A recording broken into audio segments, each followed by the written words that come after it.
సిద్దిపేట మాట్లాడు చిన్నకోడు నంగునూరే అవుతుంది. సిద్దిపేట రూరల్ ఎప్పుడు ఛాన్స్ దొరకలే.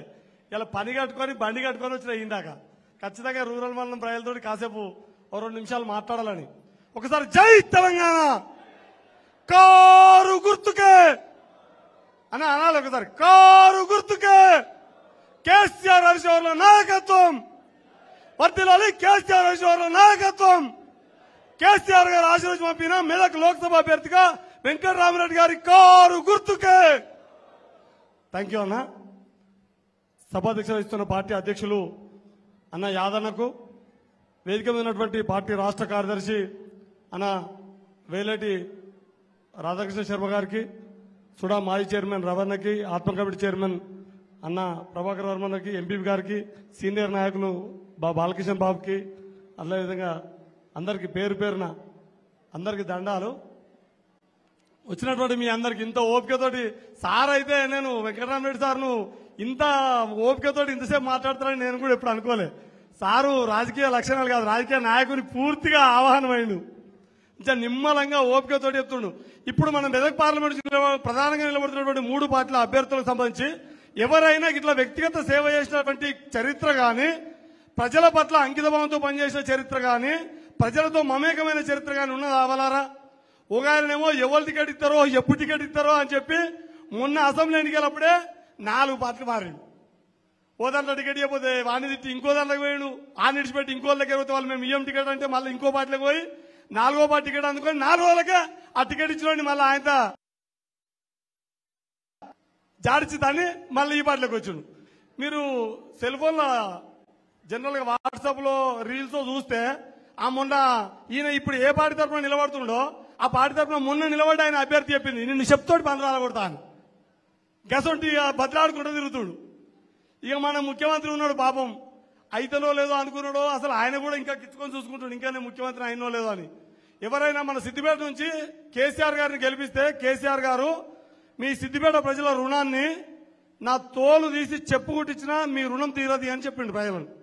అట్లా హరీష్ అన్న కూడా ఈ గడ్డ మీద నుంచి నన్ను అత్యధిక మెజార్టీతో గెలిపించి రాష్ట్రంలోనే ఒక గొప్ప నాయకుడు తీర్చిచ్చిన నా ప్రజలు, నా కుటుంబ సభ్యులు, ఈ ప్రజలకు నేను జీవితకాలం రుణపడి ఉంటా అని చెప్తుంటాడు. కానీ ఇప్పుడు ముఖ్యమంత్రి ఆయన ఏం చెప్తారు ఎరికాను వాళ్ళ ఊరోళ్ళ గురించి, మాది కొడంగల్, మా కొడంగల్ కాడ రోజు కళ్ళు బాగా తాగుతారు మందుకలు అని చెప్తాడు. ఓట్లేసిన ప్రజల పట్ల ఎవరికైనా ప్రేమ ఉన్నవాడైతే కదా చెప్తాడా? ఉంటే గింటే ఏమన్నా బాగా నిజంగానే శ్రమ చేసి ఆ శ్రమలో ఉన్నటువంటి ఆ శ్రమ చేయడం ద్వారా వచ్చినటువంటి అసహనంలోంచో విపరీతమైన ఓపిక నాశించో ఏదో రాత్రిపూట కాయకష్టం చేసుకునే వాళ్ళు కల్లో నీలో కొద్దిగా ఆగి పడుకుంటారు కావచ్చు. ఆయన మీటింగ్ పెట్టి చెప్తాడు మా దగ్గర బాగా తాగుతారు మందుకాలు తాగి పిచ్చి పిచ్చి చేస్తారు మా కొడంగల్ వాళ్ళు అని చెప్తాడు. ఆ గసంటోడేమో మన ముఖ్యమంత్రి అయిన మన దరిద్రానికి మొన్న గీడ దుబ్బాకలు నువ్వు పనికిరావురా అని చెప్తే ఎలగొచ్చాడేమో ఇప్పుడు ఎంపీకి నిలబడతా అని చెప్తాడు. ఆయన మన దుబ్బాక ఎమ్మెల్యేకి నిలబడేటప్పుడు 2 ఏళ్ళు ఆయన ఎమ్మెల్యే తనం చూసిర్రు దుబ్బాకోలు. ఈయన ఏదో పడగొడతా అంటుండు పాపం 3 సార్లు ఓడిపోయాడు అదివరకే. ఈ 3 సార్లు ఓడిపోయాడు ఈయన ఏదో చేస్తా ఏమో చేస్తా అంటుండు కదా, ఏమో చూద్దాం తీ అనుకున్నారు. చూస్తే ప్రజలకు అప్పటికే ముక్కు మీదకి వచ్చిందంటారు కదా, తిప్పలవాడు ఏదైనా యాస్ట్ వచ్చిన వాళ్ళకి ఏమంటారు యాస్ట్ ముక్కు మీద దాకా వచ్చిందంటారు. వాళ్ళకి ముక్కు మీద దాకా వచ్చి మూతి మీద ఒక్క దందంతా 55,000 తేడాతో ఓడిపోయాడు. మళ్ళా ఆయన ఇప్పుడు మళ్ళీ ఎంపీగా నేనే నిలబడతా అని చెప్పుకొని తిరుగుతుండు. వాళ్ళు 10 ఏళ్ళు ఈ దేశంలో అధికారంలో ఉన్నారు. ఈ 10 ఏళ్ళు ఏం చేసినా చెప్పాడు కానీ ఆ రాముడి గురించి చెప్తాడు, మతం గురించి చెప్తాడు. మళ్ళీ ఈయన ఎంత పెద్ద వకీలు అంటే ఎరికాను మిత్రులారా, సంగారెడ్డిలో మతాల మీద కొట్లాటలు అవుతాయి, హిందూ ముస్లింల లడాయి చేపించి కొట్లాట చేపిస్తారు. మీ అందరికీ ఎరికే తుర్కల పార్టీ ఎంఐఎం అంటే ఆ మహమ్మదీయులకు లేదా ముస్లింలకు ప్రాతినిధ్యం వహిస్తున్నటువంటి ఎంపీగా ఇవాళ ఎంఐఎం పార్టీ అనే పార్టీ ఉంటుంది. ఆ పార్టీ వాళ్ళు చేసేటటువంటి కేసులు అన్నిటికీ వకాలత్ ఈయననే. కొట్టాడుకునే వాళ్ళు బీజేపీ ఎంఐఎం వాళ్ళు, ఆ కొట్టాటలు రెచ్చగొట్టేది వీళ్ళే. ఆ కేసులలో బెయిల్ ఇప్పించే వకీలు మన దగ్గర వచ్చే ఇప్పుడు పువ్వు గుర్తు వకీలు. ఇక ఈయన బాగా గొప్ప చెప్తాడు ప్రజల గురించి కమిట్మెంట్ ఉన్నట్టుగా.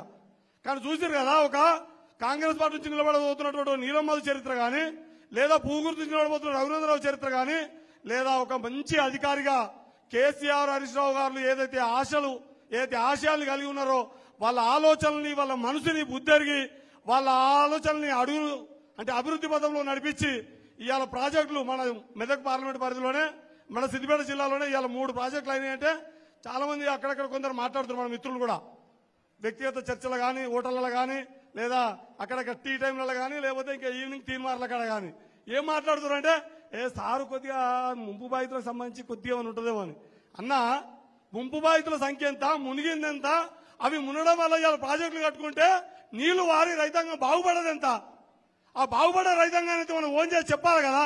ఆ బాధితుల పక్షాలను కూడా నిలబడి వాళ్ళకి సర్కారు పరంగా రావాల్సినటువంటి, అది సర్కారు డ్యూటీలో భాగంగా చేసిండు, సర్కారు నుంచి రావాల్సిన ప్రతిదీ ఏ ఒక్క లబ్ధిదారుల దగ్గర కూడా ఈ రోజు దేశంలో ఇంత పెద్ద ప్రాజెక్టు కట్టిన తర్వాత ఒక్క చిన్న అవినీతి ఆరోపణ లేకుండా, ఒక్క మిస్యూజ్ కూడా లేకుండా పనిచేసేటువంటి ఒక అఫిషియన్సీ ఉన్నటువంటి మంచి అధికారంలో పూర్తి స్థాయి ప్రొఫెషనల్ గా పనిచేసినటువంటి ఒక అధికారిగా ఆయన అన్ని వర్గాల పైన మన్ననలు పొందిండు.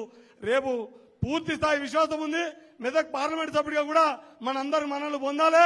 మీరందరూ కారు గుర్తు కోటేసి ఒక మంచి అధికారిని ప్రజానాయకుడిగా తీర్చిదిద్దడానికి కేసీఆర్ గారు ఆశీర్వదించినటువంటి నాయకుడైనటువంటి వెంకటరామరెడ్డి గారు కారు గుర్తు కోటేయాలని కోరుకుంటూ జై తెలంగాణ, కారు గుర్తుకే. Thank you. ఇప్పుడు గౌరవనీయులు రాష్ట్ర నాయకులు రాధాకృష్ణ శర్మ గారిని మాట్లాడాల్సిందిగా కోరుతాను.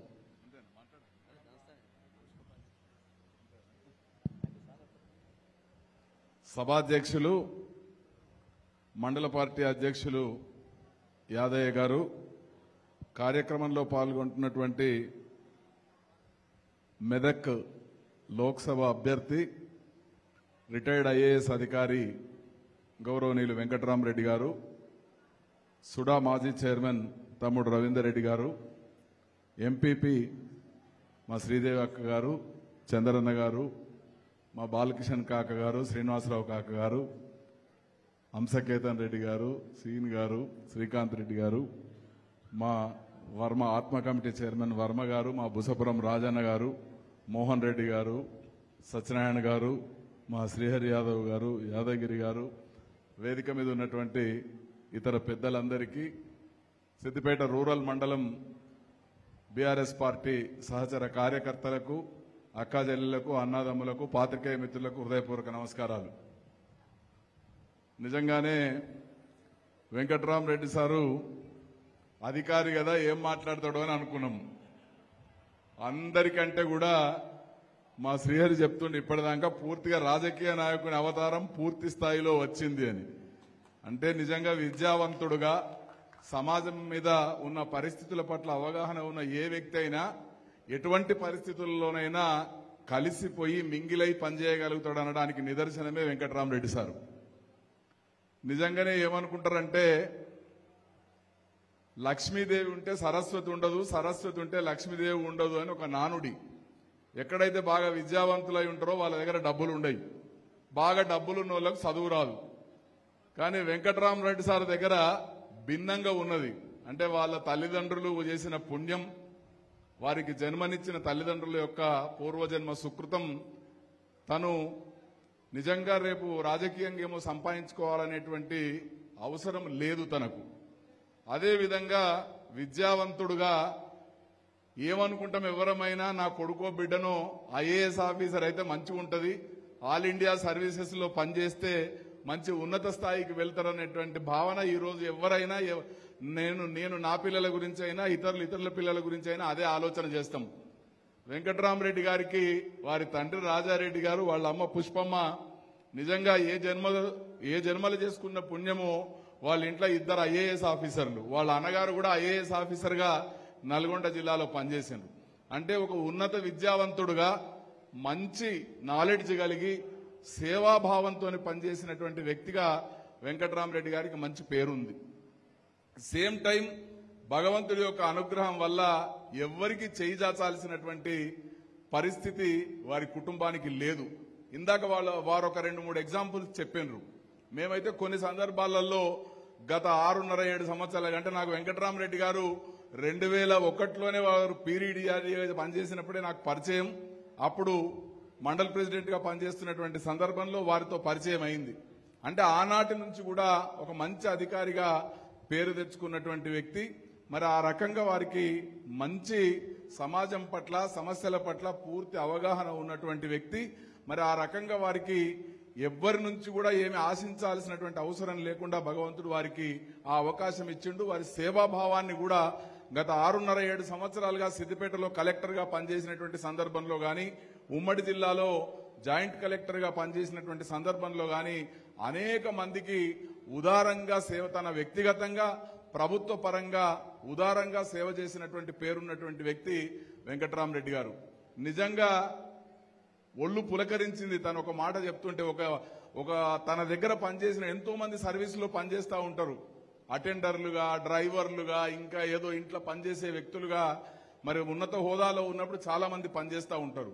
పనిచేసే వ్యక్తిని ఇక్కడ నుంచి ట్రాన్స్ఫర్ అయిపోగానే మర్చిపోయేటువంటి సందర్భమే ఉంటది. ఇక్కడ కాకపోతే ఇంకో దగ్గరికి కలెక్టర్గా పోతారు, అక్కడ ఐఏఎస్ అధికారిగా పనిచేస్తారు. ఆ రకంగా మర్చిపోయేటువంటి సందర్భం ఉంటది. ఏదో ఒక రోజు తన ఇంట్లో 2-3 ఏళ్లు పనిచేసినందుకు తనను గుర్తుపెట్టుకుని తన కష్టాలలో ఉన్నప్పుడు, ప్రాణం పోయేటువంటి పరిస్థితులలో ఉన్నప్పుడు ప్రాణభిక్ష పెట్టేటువంటి ఒక గొప్ప వ్యక్తిత్వం కలిగినటువంటి వ్యక్తి వెంకట్రామరెడ్డి గారు నిజంగా మన అభ్యర్థి కావడం అది మనకు పెద్ద అసెట్ గా నేను భావిస్తా ఉన్నా. ఎందుకంటే ఒక సేవాభావంతో, డబ్బు చాలా మందికి ఉంటది, ఇంకా అన్ని అవకాశాలు ఉంటాయి, కానీ దాతృత్వం ఉండదు, సేవాభావం ఉండదు. అటువంటి సేవాభావం వారికి ఉన్నందుకు, వారు నిజంగా రేపు మన కాబోయే ఎంపీ అయినందుకు ఈ పార్లమెంటు నియోజకవర్గంలో ఉన్నటువంటి పేదవాళ్లకు, అన్నార్తులకు ఎవరైతే అవసరం ఉంటుందో అటువంటి వాళ్లకు సరి అయినటువంటి అవకాశం వారి ద్వారా లభిస్తుందని నేను భావిస్తా ఉన్నాను. నేను ప్రత్యేకంగా వెంకట్రామరెడ్డి గారిని మెదక్ లోక్సభ అభ్యర్థి అయినందుకు రేపు రాబోయే రోజులలో తప్పకుండా గెలుస్తాడనేటువంటి సంపూర్ణమైనటువంటి విశ్వాసం నాకుంది. అందుకు నేను ప్రత్యేకంగా వారిని అభినందిస్తా ఉన్నా. ఇక ముఖ్యంగా ఇంకా పాలిటిక్స్ విషయానికి వస్తే, నిజంగా బీఆర్ఎస్ పార్టీ ఏమో చెయ్యక ఓడిపోలేమొన్నా. ఈ దేశంలో ఏదైనా ఒక ముఖ్యమంత్రి బాగా పనిచేసిండు, ఏదైనా ఒక రాజకీయ పార్టీ బాగా పేద ప్రజల కోసం, ఈ ప్రాంత ప్రజల కోసం సేవ చేసిన పార్టీ ఏదైనా ఉందంటే బీఆర్ఎస్ పార్టీ మొదటి వరుసలో ఉంటది. కేసీఆర్ గారు లాంటి నాయకుడే మొదటి వరుసలో ఉంటాడు. దేశంలో 28 రాష్ట్రాలుంటే అన్ని రాష్ట్రాలు కూడా తెలంగాణ వైపు చూసే విధంగా తెలంగాణను అభివృద్ధి చేసినటువంటి ఘనత మరి మనందరి బిడ్డ కేసీఆర్ గారిది. కానీ అంత చేసినప్పటికీ మరి ప్రజలలో ఎందుకో ఒక మార్పు వచ్చింది.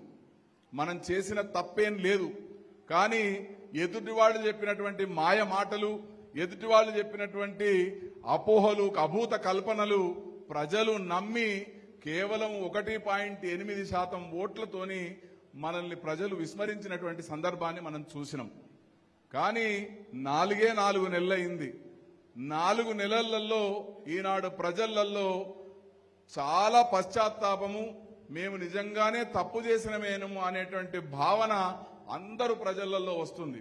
ఇదేదో బీఆర్ఎస్ పార్టీ కార్యకర్తగా చెప్పటం కాదు, నిజంగా ప్రజలలోకి వెళితే మేము కేసీఆరే ముఖ్యమంత్రి ఉంటాడు అనుకున్నాం కదా, గిట్టెట్లయింది అని అంటున్నారు. అంటే అవగాహన లేకనో, లేదా స్థానికంగా ఉండేటువంటి నాయకత్వం మీద, ఆ స్థానికంగా ఉండేటువంటి శాసనసభ్యుల మీద ఏదైనా చిన్న అలకనో కినుకనో వాళ్ళ మీద అయిష్టతనో ఈ పరిస్థితికి దారితీసింది తప్ప ప్రజలు మన ప్రభుత్వాన్ని పొడగొట్టుకోవాలని అనుకోలేదు. నిజంగా కూడా ఈ రాష్ట్రాన్ని, తెలంగాణ రాష్ట్రాన్ని సాధించడం ఒక భాగం అయితే, సాధించుకున్నటువంటి రాష్ట్రాన్ని ఈ రకంగా అతి కొద్ది కాలంలో ఇంత అభివృద్ధి జరగడం అనేది మనం అందరము ఊహించనంత అభివృద్ధి జరిగింది. కానీ కాంగ్రెస్ పార్టీ వాళ్ళు వచ్చి లేనిపోని అన్ని చెప్పిండ్రు.